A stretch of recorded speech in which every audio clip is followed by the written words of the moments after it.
Maroc, la marche verte. Verte parce que le vert est la couleur de l'étoile sur le drapeau rouge marocain. C'était la couleur préférée du prophète Mahomet. Et parce que cette marche est aussi une marche sainte. Du moins, c'est ce qu'on leur a dit aux Marocains quand on leur a demandé d'aller récupérer les arpents de sable colonisés par l'Espagne, le Sahara occidental, au cours d'une marche sans précédent dans l'histoire moderne.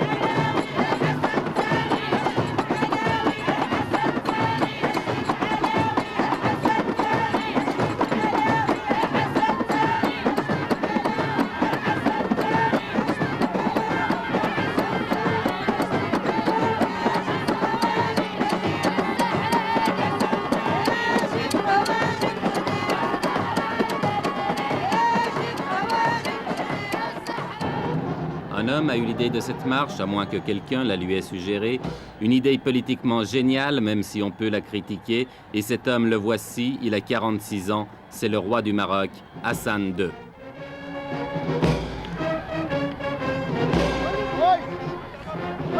Avec la marche verte, Hassan II espère gagner sur tous les plans, faire oublier les problèmes intérieurs, se réconcilier avec son opposition, même de gauche, et surtout ressouder le peuple marocain dans un immense élan de nationalisme.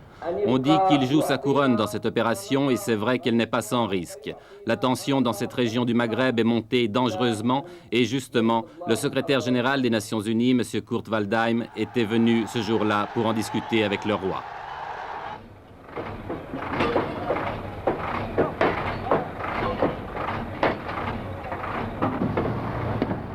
Mais au-delà des coulisses de la diplomatie, la marche verte a été lancée. L'armée et la police, l'administration civile contribuent à sa réalisation. C'est presque la totalité des moyens de transport du pays qui ont été mobilisés, trains, autocars et camions rassemblés à Marrakech, devenue la capitale du grand départ.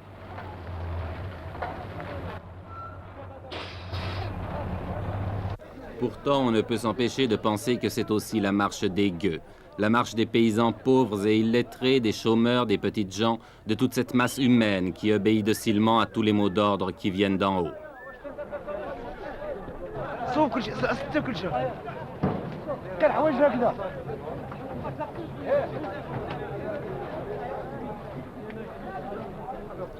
Le roi avait demandé 350 000 volontaires.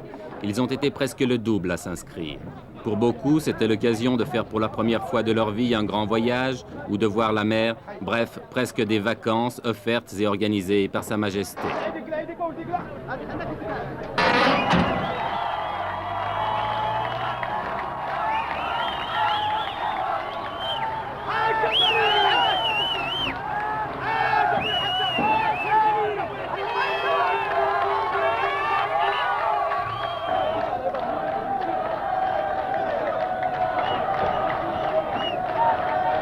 À Marrakech, depuis 15 jours, chaque départ de convoi donne lieu à des scènes de ce genre, et il en part plusieurs chaque jour.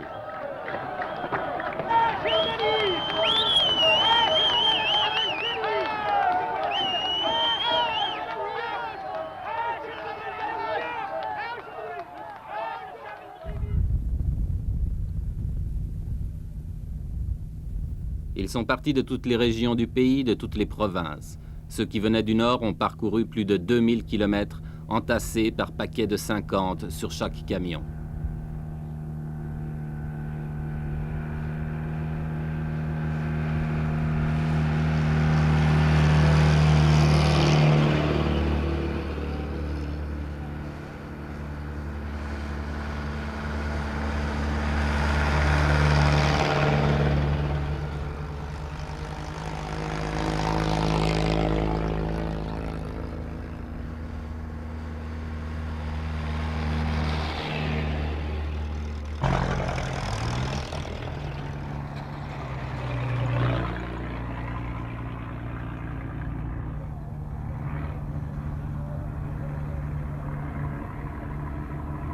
1000, 1500, 2000 kilomètres de soleil et de poussière, de chaleur et de soif, de fatigue.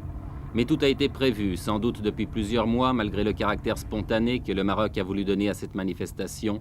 Ambulance, ravitaillement, essence, eau. En principe, les participants à la marche ne manqueront de rien. Une question, mais qui restera peut-être toujours sans réponse, quel sera le coût définitif de cette épopée? Avant le désert, un camp de transit a été installé à Agadir qui peut accueillir 30 000 personnes.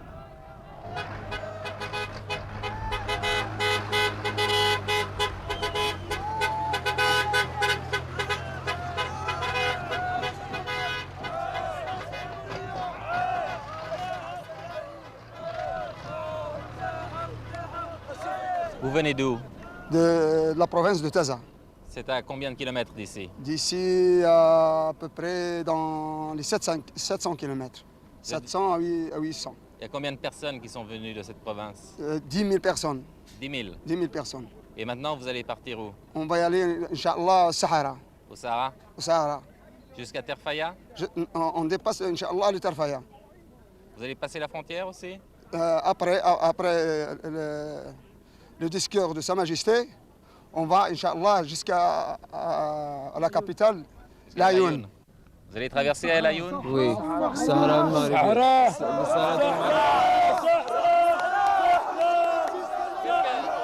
Qu'est-ce que ça signifie? Qu'est-ce que ça signifie le Sahara pour vous? C'est notre terre et notre pays. Nous traversons non pas Laayoune seulement, mais toutes les villes et tous les villages occupés par les Espagnols. On veut notre terre, on veut toujours notre terre. On veut notre terre jusqu'à la mort. Notre terre, c'est toute notre vie. C'est notre terre, ça y est. Vive le roi Hassan II! Vive le roi Hassan II! Vive le roi Hassan II! Vive le roi Hassan II! Vive le roi! Vive le roi Hassan II! Vive le roi Hassan II!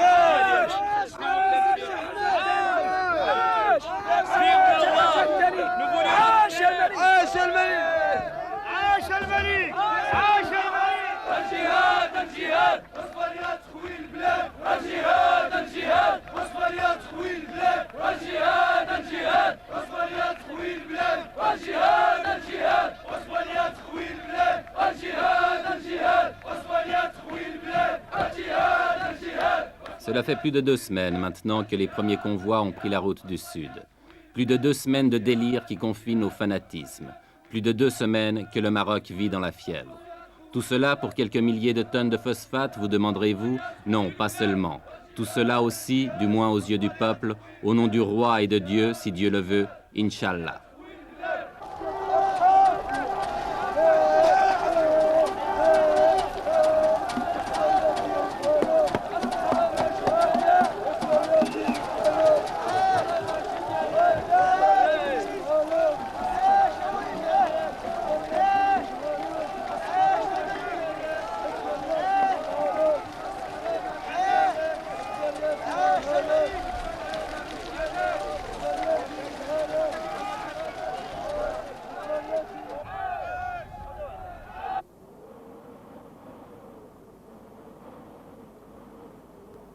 « 350 000 personnes lancées dans le désert, affrontant les vents de sable, reconnaissons que cela ne s'était jamais vu. En deçà des considérations politiques qu'elle peut inspirer, la Marche verte offre le spectacle hallucinant d'une nation jetée dans l'aventure. Folie ou coup de bluff, impérialisme ou nationalisme, je l'ignore. Mais regardez ces images.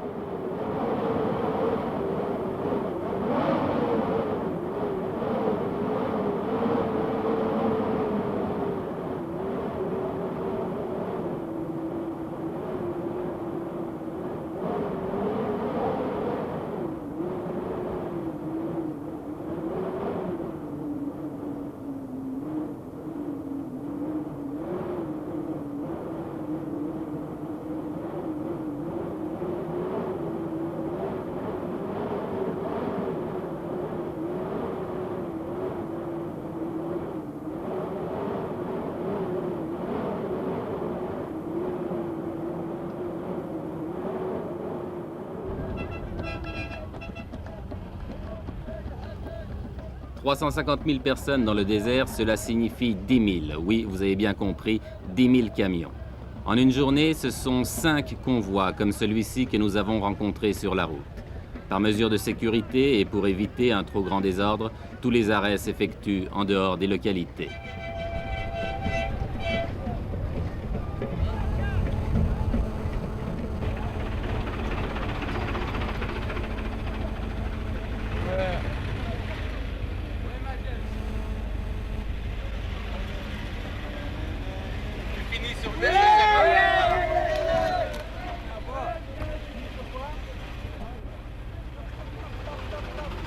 Chaque fois que nous dépassons un convoi, nous retrouvons la même atmosphère, une atmosphère de frénésie.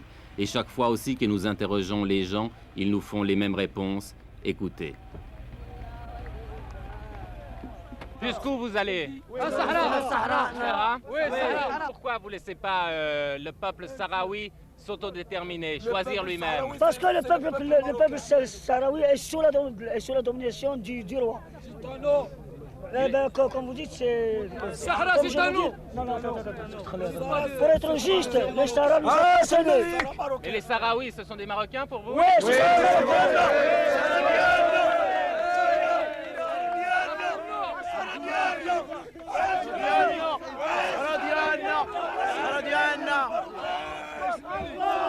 حسن هو حسن ده الله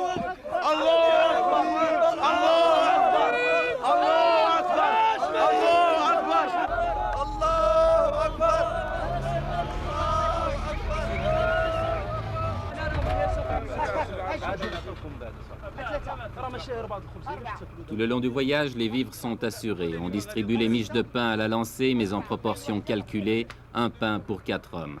Le convoi se ravitaille donc, puis reprend la route.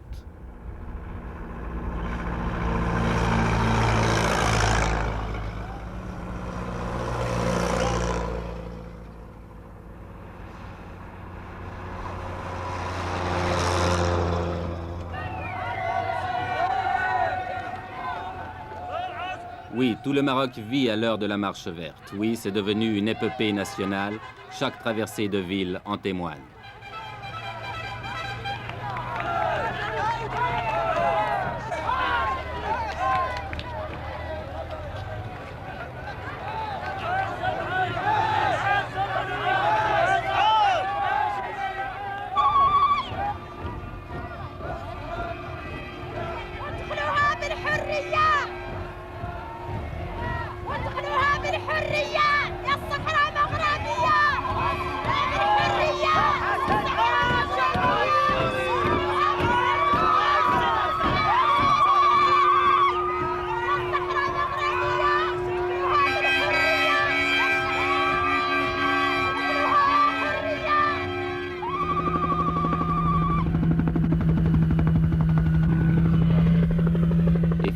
C'est l'arrivée à l'extrême sud du Maroc, à côté d'une petite bourgade perdue dans le désert, où avait atterri autrefois l'avion de Saint-Exupéry, Tarfaya. Tarfaya qui est maintenant devenu un gigantesque camp, dernière étape de la marche verte avant la traversée de la frontière qui délimite le Sahara espagnol.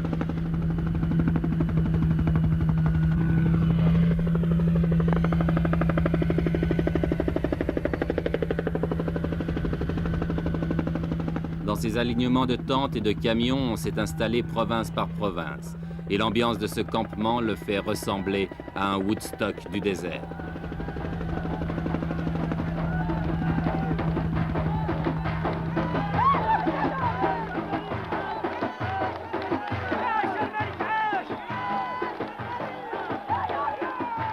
Car c'est tous les jours la fête, organisée ou pas.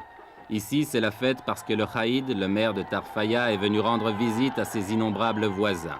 Lui, qui vivait seul ou presque dans son bled oublié au fond des sables, que doit-il penser de ce fantastique rassemblement ?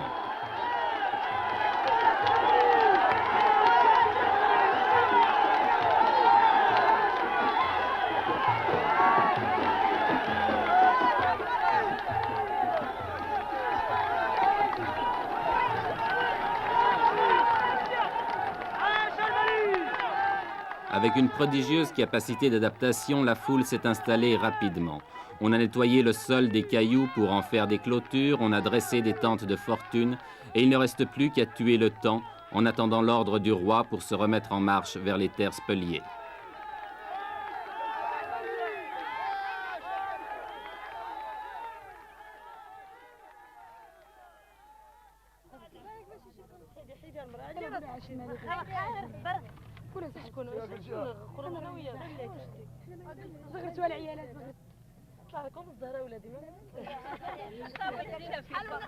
Les vivres sont distribués par les organisateurs, mais comme on n'est jamais si bien servi que par soi-même, on s'est mis à faire la cuisine, à frire les beignets, à faire bouillir le thé de menthe ou même à cuire le pain.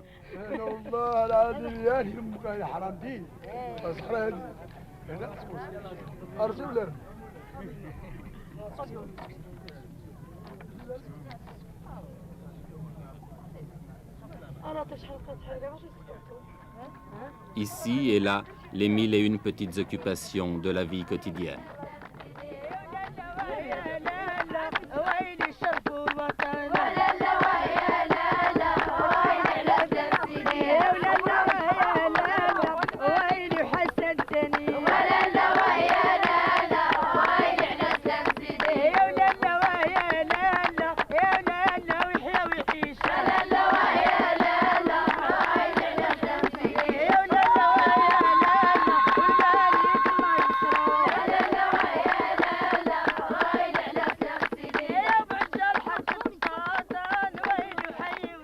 On danse, tandis qu'à quelques kilomètres de là, on se prépare peut-être à la guerre. L'Espagne, depuis le week-end dernier, a tout à coup durci sa position et ne semble plus du tout disposée à laisser pénétrer la marche verte sur son territoire. Que va-t-il se passer? Mais qui se pose ici ce genre de questions?